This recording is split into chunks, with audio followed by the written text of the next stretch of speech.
गणेश जी और अंधी बुढ़िया माई की कहानी। प्राचीन काल में एक छोटे से गांव में एक वृद्ध महिला रहती थी जिसे लोग बुढ़िया माई कहकर पुकारते थे। वह जन्म से ही अंधी और अत्यंत निर्धन अवस्था में जीवन यापन कर रही थी। हालांकि उनकी गरीबी ने उन्हें कभी विचलित नहीं किया, क्योंकि उनकी अवस्था और भक्ति भगवान गणेश में अडिग थी। वह नित्य प्रति गणेश जी की पूजा करती और चौथ का व्रत रखती थी। उनकी यह पूजा निस्वार्थ और सच्ची थी और वह अपने परिवार के सुख समृद्धि के लिए भगवान से प्रार्थना करती रहती थी। उनका परिवार बहुत छोटा था, एक बेटा और बहू जो उनकी देखभाल तो करते थे, लेकिन उनके व्यवहार में स्वार्थ झलकता था। एक दिन उनकी निस्वार्थ भक्ति से प्रसन्न होकर भगवान गणेश जी ने उन्हें दर्शन दिए। अपने दिव्य रूप में प्रकट होकर गणेश जी बोले, माई, तेरी भक्ति ने मुझे प्रसन्न कर दिया है, जो चाहे वह वरदान मांग ले। अंधी बुढ़िया माई ने विनम्रता पूर्वक उत्तर दिया, भगवान, मुझे मांगना नहीं आता, मैं क्या मांगूं यह समझ नहीं पा रही हूँ। आप कल फिर आइए, मैं अपने बेटे और बहू से पूछकर निर्णय करूंगी।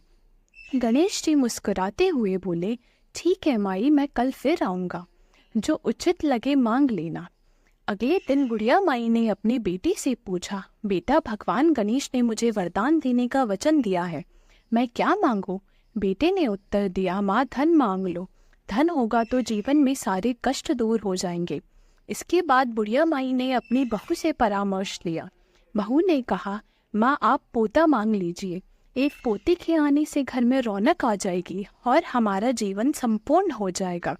बुढ़िया माई को महसूस हुआ कि बेटा और बहू अपने अपने हितों की पूर्ति के लिए उसे सलाह दे रहे थे। वह असमंजस में थी और निर्णय नहीं ले पा रही थी, इसलिए उन्होंने अपने जीवन के अनुभवों में धनी पड़ोसिन से सलाह ली। पड़ोसिन ने बुढ़िया माई से कहा, तू क्यों धन और पोता मांगने की सोच रही है?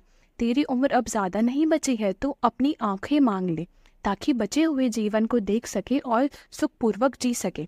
बुढ़िया माई ने इस बात पर गहरा विचार किया और अंत में उन्होंने निर्णय लिया कि वह ऐसा कुछ मांगेंगी जिससे उसका भी भला हो और परिवार भी सुखी रहे। दूसरे दिन जब गणेश जी फिर से प्रकट हुए तो बुढ़िया माई ने हाथ जोड़कर विनम्रता पूर्वक कहा, हे गणेश जी, मुझे अन्न, धन, निरोगी काया, अमर सुहाग और मेरी आंखों की रोशनी दे दीजिए।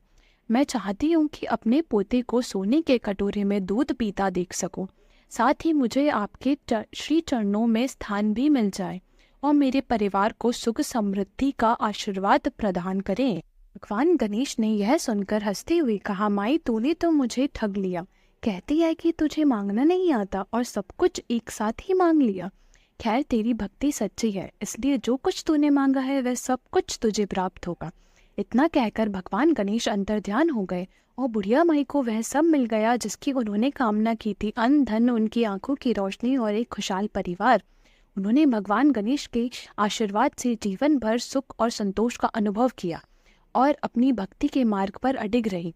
इस कथा से यह सीख मिलती है कि सच्ची और निस्वार्थ भक्ति से भगवान की कृपा अवश्य प्राप्त होती है।